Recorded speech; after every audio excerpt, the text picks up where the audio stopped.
जो समय में 5000 साल पीछे होने के बावजूद आज के हमारे मॉडर्न महानगरों को कड़ी टक्कर दे रहा हो।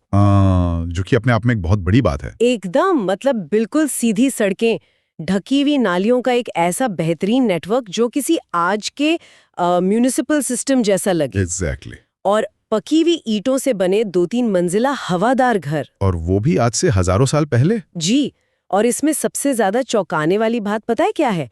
उस पूरे शहर में राजाओं का कोई आलीशान महल नहीं है और ना ही युद्ध या हथियारों के कोई निशान है। हाँ, बस एक बेहद व्यवस्थित शांत जीवन है। और उसके बाद बस एक रहस्यमयी खामोशी। सही कहा। और देखिए, ये खामोशी ही ना दरअसल सबसे ज्यादा शोर मचाती है। वो कैसे?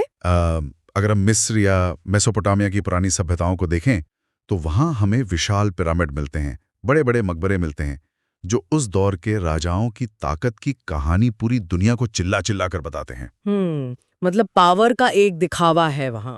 बिल्कुल। लेकिन हड़प्पा सभ्यता में ऐसा कोई दिखावा नहीं है, कोई बड़ी मूर्तियां नहीं जो किसी राजा को पूछती हों। यही खामोशी उसे मानव इतिहास की सबसे जटिल और दिलचस्प पहेली बना देती है। तो आज की हमारी इस डीप डाइव चर्चा का मुख्य उद्देश्य इसी पहेली की परतों को खोलना है। हम इस महान सिंधु घाटी या हड़प्पा सभ्यता के उदय, उन कमाल के सुनियोजित शहरों के स्वर्णिम युग और बिना किसी युद्ध के अचानक हुए उनके रहस्यमयी पतन को समझने की कोशिश करेंगे। जो कि एक बहुत ही जरूरी चर्चा है। हाँ, मैं सोच रही थी कि ये एक ऐसी सभ्यता थी जो मिस्र और मेसोपोटामिया को अगर मिला भी दिया जाए ना, तो उनसे कई बड़े इलाके में फैली थी। जी, क्षेत्रफल के हिसाब से ये बहुत विशाल थी। और फिर वो पूरी की पूरी व्यवस्था बस गायब हो गई। तो चलो इसे थोड़ा और गहराई से समझते हैं, क्योंकि इतिहास के इन धूल भरे पन्नों में जो सुराग छिपे हैं, वो सिर्फ गुजरे हुए कल की कहानी नहीं है, बल्कि आज के हमारे आधुनिक जीवन के लिए बहुत बड़ी सीख है। बिल्कुल।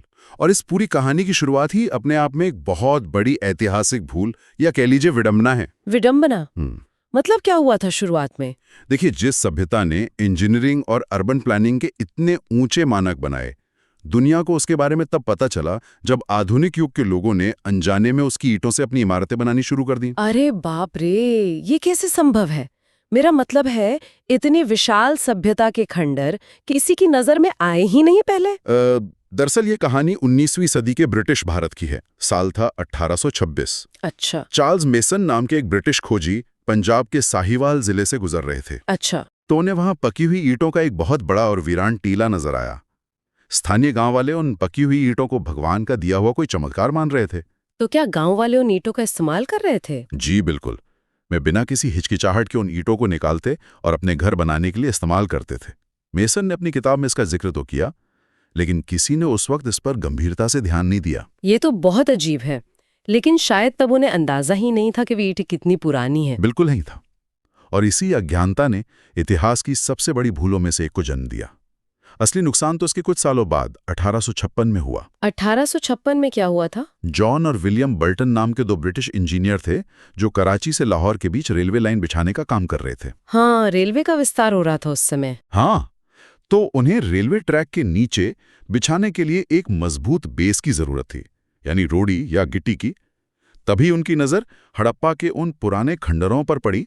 ओ नहीं, मुझे समझ आ रहा है कि कहानी कहाँ जा रही है। जी, बिना ये सोचे कि ये टीला क्या हो सकता है, उन्होंने वहां से हजारों लाखों प्राचीन और बेशकीमती ईंटें उखड़वा ली और उन्हें अपने रेलवे ट्रैक के नीचे बिछा दिया। ये तो अगर हम इसे आज के नजरिए से देखें तो ये घटना बिल्कुल वैसी है जैसे कोई किसी प्राचीन और अमूल्य पेंटिंग को बीच से फाड़कर उससे अपनी टपकती हुई छत की मरम्मत कर ले। एकदम सटीक उदाहरण है ये। मतलब वेलम महज एक रेलवे ट्रैक के लिए दुनिया की सबसे उन्नत सभ्यता के इतने अहम पुरातात्विक सबूतों को हमेशा के लिए नष्ट कर रहे थे। सही कहा आपने। वे सच में एक खजाने को पत्थर समझकर कुचल रहे थे। खैर, इसके कुछ सालों बाद 1850 और 70 के दशक में भारतीय पुरातत्व सर्वेक्षण के जो पहले डायरेक्टर जनरल थे, अलेक्जेंडर कनिंघम, वे वहां गए। हाँ, कनिंघम का नाम तो इतिहास में काफी आता है। क्या उन्हें कुछ मिला? जी, उन्हें खुदाई में कुछ मोहरें मिली। उन पर एक अनजान लिपि लिखी थी और एक सींग वाले बैल की तस्वीर थी, जिसे हम यूनिकॉर्न सील कहते हैं। बिल्कुल, लेकिन कनिंघम जैसे दिग्गज भी उस वक्त ये नहीं समझ पाए कि ये कोई अलग सभ्यता है। वे इसे किसी विदेशी व्यापार का हिस्सा ही मान बैठे। तो फिर दुनिया की आंखें आखिर कब खुलें? मतलब वो कौन सा पल था जब ये साबित हुआ कि ये कोई मामूली टीला नहीं बल्कि एक पूरी दुनिया है? वो पर्दा उठा 20वीं सदी में आकर। 1921 में दयाराम साहनी ने हड़प्पा में पहली व्यवस्थित वैज्ञानिक खुदाई शुरू की। अच्छा, 1921 में? हाँ, और ठीक उसके अगले साल यानी 1922 में राखाल दास बनर्जी हड़प्पा से करीब 590 किलोमीटर दूर सिंध के लरकाना जिले में एक पुरानी जगह की खुदाई कर रहे थे। सिंध में? तो क्या ये मोहनजोदड़ो था? जी, स्थानीय लोग उस जगह को मोहनजोदड़ो कहते थे, जिसका सिंधी भाषा में मतलब होता है मुर्दों का टीला। मुर्दों का टीला, ऐसा नाम क्यों? क्योंकि वहां अक्सर मिट्टी के नीचे से हड्डियां और कंकाल मिल जाया करते थे। तो जब बनर्जी में वहां खुदाई की तो उन्हें बिल्कुल वैसी ही ईंटें, वैसी ही नालियां और वैसी ही मोहरें मिली जैसी साहनी को हड़प्पा में मिली थी। अरे वाह, 590 किलोमीटर दूर भी एक जैसी चीजें? बिल्कुल। और जब पुरातत्व विभाग के प्रमुख जॉन मार्शल ने इन दोनों खोजों को एक साथ रखकर देखा तो इतिहास हमेशा के लिए बदल गया। यानी मार्शल ने यह साबित कर दिया कि 590 किलोमीटर दूर स्थित ये दोनों जगहें आपस में जुड़ी हुई थीं। जी, उन्होंने दुनिया के सामने औपचारिक रूप से ये ऐलान किया कि ये कोई अलग थलग पड़े खंडहर नहीं है, बल्कि एक ही विशाल सभ्यता के दो बड़े महानगर हैं। ये तो बहुत ही ऐतिहासिक पल रहा होगा। बहुत बड़ा। इसी एक घोषणा के साथ भारतीय उपमहाद्वीप का इतिहास रातों रात हजारों साल पीछे चला गया। हम अचानक से मिस्र और मेसोपोटामिया के समकालीन हो गए। ये खोज तो अपने आप में एक थ्रिलर फिल्म जैसी लगती है, लेकिन कोई भी इतनी एडवांस सभ्यता जादू से रातों रात तो खड़ी नहीं हो जाती ना? बिल्कुल नहीं। इन महानगरों को बनाने का ज्ञान कहाँ से आया? क्योंकि 5000 साल पहले सीधे पकी हुई ईंटों के 2 मंजिला घर बनाना कोई मामूली बात नहीं है। इसका कोई तो बेस रहा होगा। ये बहुत ही अहम सवाल है। सभ्यताएं कभी शून्य से पैदा नहीं होती। अगर हमें इनकी जड़ों को समझना है तो हमें समय में थोड़ा और पीछे जाना होगा, करीब 7000 ईसा पूर्व। 7000 ईसा पूर्व, यानी आज से लगभग 9000 साल पहले। हाँ, पाकिस्तान के बलूचिस्तान में बुलंद नदी के पास मेहरगढ़ नाम की एक जगह है। इसे आप हड़प्पा सभ्यता की नर्सरी कह सकते हैं। ये नवपाषाण काल था। जब हम नवपाषाण काल या न्योलिथिक पीरियड कहते हैं तो इसके पीछे का विज्ञान क्या है? क्या यही वो समय था जब इंसानों ने बंजारा जीवन छोड़ना शुरू किया था? एकदम सही। नवपाषाण काल मानव इतिहास का वो सबसे बड़ा टर्निंग पॉइंट है, जब इंसान ने शिकारी और संग्राहक यानी हंटर गैदरर की जिंदगी छोड़कर एक जगह बसना शुरू किया। तो क्या मेहरगढ़ में इसके सबूत मिले हैं? जी, मेहरगढ़ में हमें इसके सबसे पुराने सबूत मिलते हैं। वहां के लोगों ने सबसे पहले गेहूं और जौ जैसी फसलें उगाईं। उन्होंने जंगली जानवरों के पीछे भागने के बजाय भेड़, बकरियां और मवेशी पालना शुरू किया। मैंने कहीं पढ़ा था कि मेहरगढ़ की कब्रों में कुछ बहुत ही दिलचस्प चीजें मिली हैं जो उनके सोचने के तरीके को दिखाती हैं। हाँ, और वो उनके मनोविज्ञान को समझने के लिए बहुत जरूरी हैं। उनकी कब्रों में मृतकों के साथ औजार, गहने और यहाँ तक कि बलि दी गई बकरियों को भी दफनाया गया था, जो ये साफ दिखाता है कि वे लोग मृत्यु के बाद के जीवन यानी आफ्टर लाइफ में विश्वास करते थे। उन्हें लगता होगा कि मरने के बाद भी इंसान को औजारों और खाने की जरूरत पड़ेगी। बिल्कुल। और यही वो सोच थी जो एक समाज को संगठित करती है, एक साथ बांधती है। हजारों सालों तक ये ज्ञान धीरे धीरे विकसित होता रहा और सिंधु नदी के उपजाऊ मैदानों की तरफ फैलता गया। लगभग 3300 ईसा पूर्व तक आते आते हम उस दौर में पहुंचते हैं जिसे प्रारंभिक हड़प्पा चरण या अर्ली हड़प्पन फेज कहा जाता है।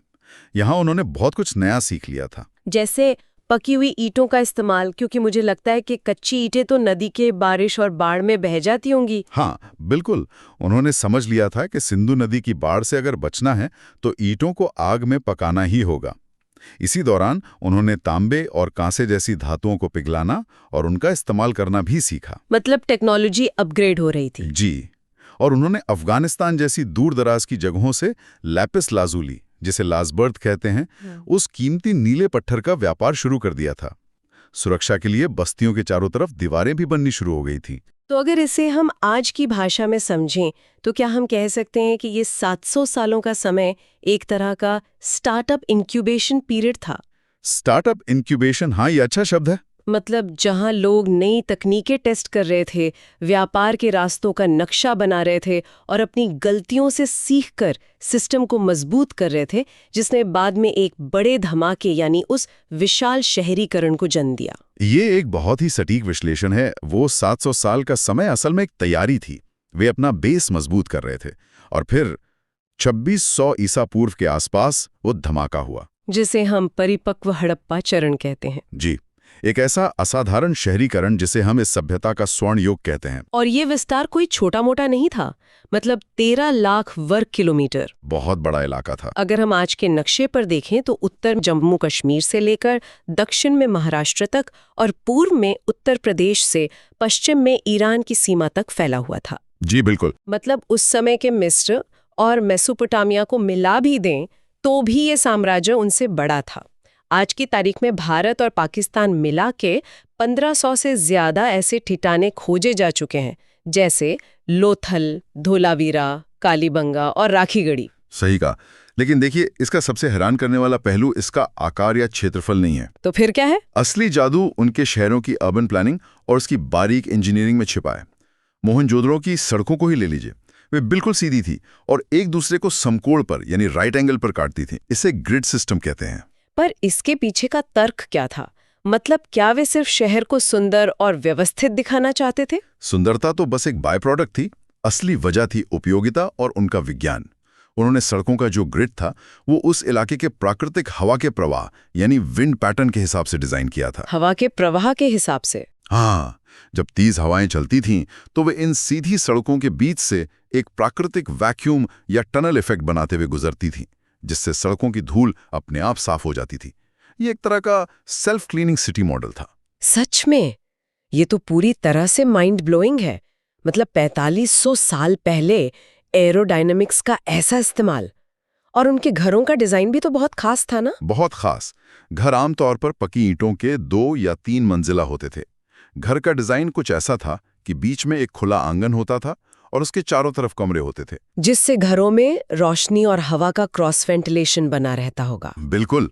लेकिन जो चीज उन्हें दुनिया में सबसे अलग बनाती है वो है उनका स्वच्छता का स्तर। जी, मैंने पढ़ा है कि हर घर की अपनी रसोई, अपना बाथरूम और यहाँ तक कि कई घरों में अपना निजी कुआं भी था। सोचिए, अगर हम इसके पीछे के मैकेनिज्म को समझें तो 4500 साल पहले जब दुनिया के बाकी हिस्सों में लोग खुले में शौच करते थे या साफ सफाई का मतलब तक नहीं जानते थे, तब हड़प्पा के हर घर में एक एडवांस टॉयलेट सिस्टम था, जो सीधा सड़कों की ढकी हुई नालियों से जुड़ा था। हाँ, और सिर्फ नालियां ही नहीं, हर घर के बाहर एक सोक पिट यानी सोखता गड्ढा होता था। ये सोक पिट कैसे काम करता था? ये एक तरह का प्रिमिटिव वाटर ट्रीटमेंट फिल्टर था।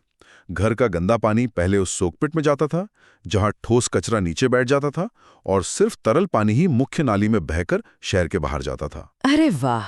इससे तो नालियां जाम ही नहीं होती होंगी। एकदम सही। और नालियों को साफ करने के लिए बाकायदा मैनहोल बने हुए थे, जिन्हें पत्थरों से ढका गया था ताकि बदबू ना फैले। ये एक ऐसा म्युनिसिपल वैस्कुलर सिस्टम था जो आज के कई आधुनिक शहरों के लिए भी एक सपना ही है। एक मिनट रुकिए, यहीं पे एक बात है जो मुझे सच में हैरान करती है। ईंटों का साइज। अच्छा। हाँ, हमने पढ़ा है कि खुदाई में जो ईंटें मिली हैं उनका अनुपात बिल्कुल एक समान है, चाहे वो शहर का एक कोना हो या फिर हजारों किलोमीटर दूर कोई दूसरा शहर। हर ईंट की लंबाई, चौड़ाई और ऊंचाई का अनुपात 4:2:1 ही था। जी, 4:2:1। तो बिना किसी इंटरनेट के, बिना फोन या किसी केंद्रीय संचार प्रणाली के हजारों किलोमीटर दूर बैठे लोग ईंटों का साइज एक जैसा कैसे रख रहे थे? ये कैसे मुमकिन है? ये एक बहुत ही शानदार सवाल है और इसके पीछे उनका संगठित गिल्ड सिस्टम काम करता था। ये कोई संयोग नहीं था कि ईंटें एक जैसी थीं। इसके लिए मानकीकृत यानी स्टैंडर्डाइज्ड लकड़ी के सांचे बनाए गए थे। मतलब एक ही नाप के सांचे पूरे साम्राज्य में इस्तेमाल होते थे? बिल्कुल। जो कारीगर ईंटें बनाते थे वे एक बहुत ही सख्त नियम का पालन करते थे। ये दर्शाता है कि उनके पास माप तौल का एक बहुत ही कठोर और केंद्रीय प्रशासन रहा होगा, जिसे हर शहर, हर गांव मानता था। बिना किसी मजबूत अथॉरिटी और क्वालिटी कंट्रोल के ये एकरूपता हासिल करना सच में असंभव है। जी। खैर, ये तो हुई उनके इंफ्रास्ट्रक्चर की बात, लेकिन इतने बड़े पब्लिक वर्क्स और इंजीनियरिंग के लिए पैसा या संसाधन कहाँ से आते थे?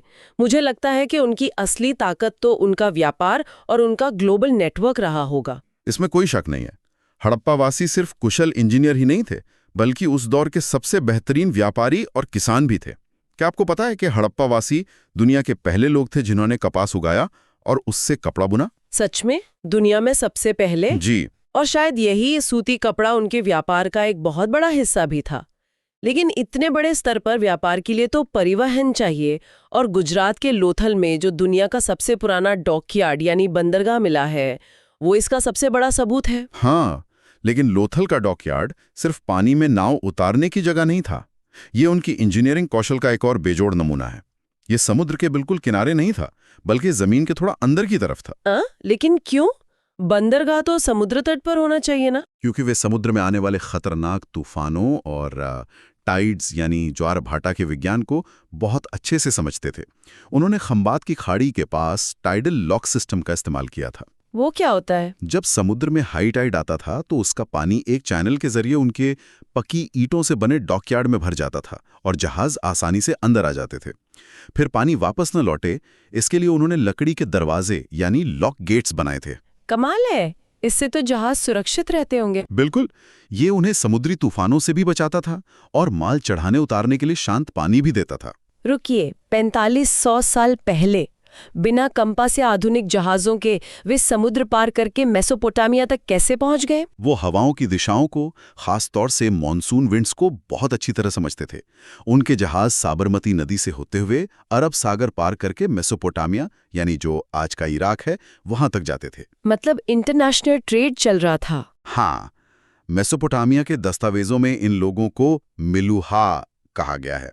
वो हड़प्पा वासियों से हाथी दांत, सोना, तांबा और वो नीले रंग का कीमती पत्थर लैपिस लाजुली खरीदते थे, जो हड़प्पावासी अफगानिस्तान से मंगाते थे। और जब आप इंटरनेशनल लेवल पर व्यापार करते हैं तो ईमानदारी और सटीकता बहुत जरूरी होती है। मैंने उनके बाटों यानी वेट्स के बारे में पढ़ा है। उन्होंने पत्थर को तराश कर बिल्कुल सटीक बाट बनाए थे जो 16 के गुणक में थे। Multiples of 16? हाँ, मतलब 16, 32, 64। लेकिन 16 ही क्यों? इसमें क्या खास है? इसके पीछे का गणित बहुत दिलचस्प है।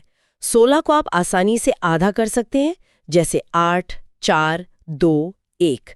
ये मूल रूप से एक प्री हिस्टोरिक बाइनरी सिस्टम था। Binary system? जी। इससे वे चीजों को बहुत सटीक और छोटे हिस्सों में यानी फ्रैक्शंस में तौल सकते थे। अगर कोई लोथल में 16 ग्राम सोना तौल रहा है तो मोहनजोदड़ो या हड़प्पा में भी उसका वजन बिल्कुल 16 ग्राम ही होगा। ये तो सच में अमेजिंग है। और उनकी कलाकृतियां भी कम नहीं थीं। चन्हुदड़ों और लोथल में तो मनके यानी बीड्स बनाने की पूरी फैक्ट्रियां मिली हैं। हाँ, वे पत्थरों को तराश कर बहुत खूबसूरत गहने बनाते थे, जो शायद आज के लग्जरी ब्रांड्स को भी पीछे छोड़ दें। और मोहनजोदड़ो से मिली वो कांसे की डांसिंग गर्ल की मूर्ति दिखाती है कि उन्हें धातु को पिघलाकर सांचे में ढालने की, जिसे लॉस्ट वैक्स कास्टिंग कहते हैं, कितनी गहरी समझ थी। लेकिन इन सब के बीच मुझे एक बात खटक रही है। कौन सी बात? देखिए, हमने उनके इतने बड़े शहरों की बात की, इतनी उन्नत अर्थव्यवस्था और ग्लोबल व्यापार की बात की, लेकिन हमने राजाओं के महलों की बात नहीं की। और सबसे बड़ी बात, इतनी खुदाई हुई लेकिन हथियारों के नाम पर सिर्फ कुछ मामूली चाकू या भाले मिले हैं जो शायद सिर्फ शिकार के लिए इस्तेमाल होते होंगे। बिल्कुल। तो अगर कोई बड़ी सेना नहीं थी, हथियार नहीं थे, तो इतनी विशाल आबादी बिना किसी डर, तानाशाही या पुलिस के इतने सख्त नियम कानून कैसे मान रही थी? यही तो इस कहानी का सबसे बड़ा ट्विस्ट है और यही इतिहास का सबसे बड़ा रहस्य भी। पूरी दुनिया में जहां सभ्यताएं तलवार के दम पर फैलीं, वहीं हड़प्पा एक ऐसा समाज लगता है जो शायद आपसी सहमति और व्यापारिक हितों पर टिका था। क्या वहां पुजारियों का कोई समूह शासन करता था या फिर कोई कॉर्पोरेट जैसी व्यवस्था थी जो व्यापारिक गिल्ड्स को कंट्रोल करती थी? ये कहना बहुत मुश्किल है, लेकिन इसका जवाब हमें उनकी उन रहस्यमयी मुहरों में मिल सकता है जिन पर एक अनजान लिपि लिखी है। हाँ, वो लिपि जो आज तक पढ़ी नहीं जा सकी है। बिल्कुल। उन मिट्टी और पत्थर की मोहरों पर एक सींग वाले बैल, हाथी और बाघ की तस्वीरें हैं। साथ ही खुदाई में पशुपति शिव जैसी आकृति वाली मोहर, मातृ देवी की मूर्तियां और पीपल के पेड़ व स्वास्तिक के निशान मिले हैं, जो ये दिखाता है कि वे प्रकृति के बहुत करीब थे। जी। लेकिन उनके राजनीतिक ढांचे का असली सच उसी दिन सामने आएगा जिस दिन हम उस लिपि को पढ़ पाएंगे। जब तक वो लिपि डिकोड नहीं होती, हम सिर्फ अंदाजा लगा सकते हैं। तो एक ऐसी सभ्यता जो इतनी अमीर थी, जो इतनी शांति प्रिय थी, जिसका इंफ्रास्ट्रक्चर इतना मजबूत था, वो अचानक इतिहास के पन्नों से कैसे गायब हो गई? देखिए, ये पतन लगभग 1900 ईसा पूर्व के आसपास शुरू हुआ। लेकिन ये कोई हॉलीवुड फिल्म जैसा अंत नहीं था कि एक दिन में कोई प्रलय आई और सब खत्म हो गया। तो फिर कैसा था? ये एक बेहद धीमी और दर्दनाक प्रक्रिया थी। शहरों के म्यूनिसिपल सिस्टम चरमराने लगे थे। जो सड़कें कभी बिल्कुल सीधी और साफ हुआ करती थीं, उन पे लोगों ने अतिक्रमण करना शुरू कर दिया। बेहतरीन नालियां जाम होने लगी। हाँ, पहले तो स्कूलों में यही पढ़ाया जाता था कि आर्यों ने बाहर से आकर हमला किया और उन्हें खत्म कर दिया। हाँ, दशकों तक इस आर्यन इन्वेजन थ्योरी को सच माना गया। लेकिन आधुनिक विज्ञान, रेडियोकार्बन डेटिंग और सबसे बढ़कर डीएनए रिसर्च ने इसे पूरी तरह से गलत साबित कर दिया है। मतलब कोई युद्ध नहीं हुआ था? बिल्कुल नहीं। वहां कोई बड़ा युद्ध या नरसंहार नहीं हुआ था। इसका असली विलन को इंसान नहीं, बल्कि प्रकृति खुद थी। जलवायु परिवर्तन, यानी क्लाइमेट चेंज। लेकिन मौसम का बदलना एक पूरी की पूरी उन्नत सभ्यता को कैसे मिटा सकता है? इसके पीछे की चेन रिएक्शन क्या थी? इसका पूरा मैकेनिज्म नदियों और मॉनसून से जुड़ा है। हड़प्पा सभ्यता बहुत हद तक कृषि प्रधान थी, लेकिन उस दौर में मॉनसून का पैटर्न बदलने लगा, बारिश कम होने लगी। और नदियों का क्या हुआ? टेक्टोनिक प्लेट्स खिसकने की वजह से उनकी जीवन रेखा रही नदियों ने अपना रास्ता बदलना शुरू कर दिया। महान सरस्वती नदी, जिसके किनारे सबसे ज्यादा बस्तियां बसी थीं, वो सूखने लगी और सिंधु नदी में बार बार विनाशकारी बाढ़ आने लगी। ओह, तो इसका सीधा असर उनके खाने और व्यापार पे पड़ा होगा? बिल्कुल। जब बारिश नहीं हुई और नदियां सूख गईं, तो खेतों में अनाज पैदा होना बंद हो गया। जब सरप्लस अनाज नहीं रहा, तो शहरों में बैठे कारीगरों, इंजीनियरों और व्यापारियों को खिलाने के लिए कुछ नहीं बचा। सब कुछ आपस में जुड़ा हुआ था। जी, कच्चा माल आना बंद हो गया, जिससे इंटरनेशनल व्यापार ठप हो गया। ये पूरा का पूरा सिस्टम एक ताश के महल की तरह ढह गया। मतलब लोग मरे नहीं थे, बल्कि उन्होंने अपने शहर छोड़ दिए थे। हाँ, इसे आर्कियोलॉजी में डी-अर्बनाइजेशन कहते हैं। जब शहरों में पानी और खाना नहीं रहा, तो लोग भूख और प्यास से मजबूर होकर उन महान महानगरों को छोड़ने लगे। वे पूरब और दक्षिण की तरफ, यानी आज के गंगा यमुना के मैदानों और गुजरात, महाराष्ट्र की तरफ छोटे गांवों में जाके बस गए। तो इस सब का असल में क्या मतलब है? मतलब ये कि उन्होंने अपनी वो शहरी पहचान खो दी। उनकी जो महान इंजीनियरिंग थी, जो ग्रिड सिस्टम था, जो नालियों का विज्ञान था, वो सब उन सूख चुकी नदियों की रेत के नीचे हमेशा के लिए दफन हो गया। बिल्कुल। प्रकृति के सामने उनकी सबसे बेहतरीन इंजीनियरिंग भी बेबस साबित हुई। ये मानव इतिहास का एक बहुत ही गहरा सबक है। एक ऐसी सभ्यता जिसने विकास के शिखर को छुआ था, जिसने दुनिया को इंजीनियरिंग सिखाई, उसे मौसम और नदियों के मिजाज ने वापस उसी जगह ला खड़ा किया जहां से उन्होंने सदियों पहले शुरुआत की थी। वाकई हड़प्पा सभ्यता की ये कहानी सच में सिर्फ इतिहास की किसी किताब का एक पन्ना नहीं है। जी, ये हमें बताती है कि कैसे एक बेहद व्यवस्थित, शांतिप्रिय और वैज्ञानिक समाज ने जन्म लिया, अपने संसाधनों का बुद्धिमानी से इस्तेमाल किया और अंततः प्रकृति के बदलावों के सामने घुटने टेक दिए। और शायद इसमें हमारे आज के समाज के लिए भी एक बहुत बड़ा चेतावनी संदेश छिपा है। बिल्कुल। और इसी विचार के साथ हम आज की इस चर्चा को समेटेंगे। सुनने वालों के लिए ये एक सोचने वाली बात है कि हड़प्पा के लोग शांतिप्रिय थे, वे अपनी नदियों को पूजते थे, प्रकृति के करीब थे, उनके पास अपने समय की सबसे बेहतरीन तकनीक थी। फिर भी नदियां सूखने और जलवायु बदलने से उनके वो शानदार शहर खंडहरों में बदल गए। आज जब हम अपने इन आधुनिक कंक्रीट के जंगलों में रहते हैं, अपनी नदियों को रासायनिक कचरे से प्रदूषित कर रहे हैं, जंगलों को काट रहे हैं और ग्लोबल वार्मिंग एकदम चरम पर पहुंच चुकी है, तो सोचने वाली बात यह है कि क्या हमारी ये तथाकथित एडवांस तकनीक हमें उस नियति से बचा पाएगी जिसका सामना 4000 साल पहले हड़प्पा के लोगों ने किया था? उनकी वो हजारों साल पुरानी खामोशी आज के हमारे शोरगुल वाले आधुनिक समाज के लिए सबसे बड़ी चेतावनी है। इस पर जरूर विचार कीजिएगा। मिलते हैं अगले डीप डाइव में।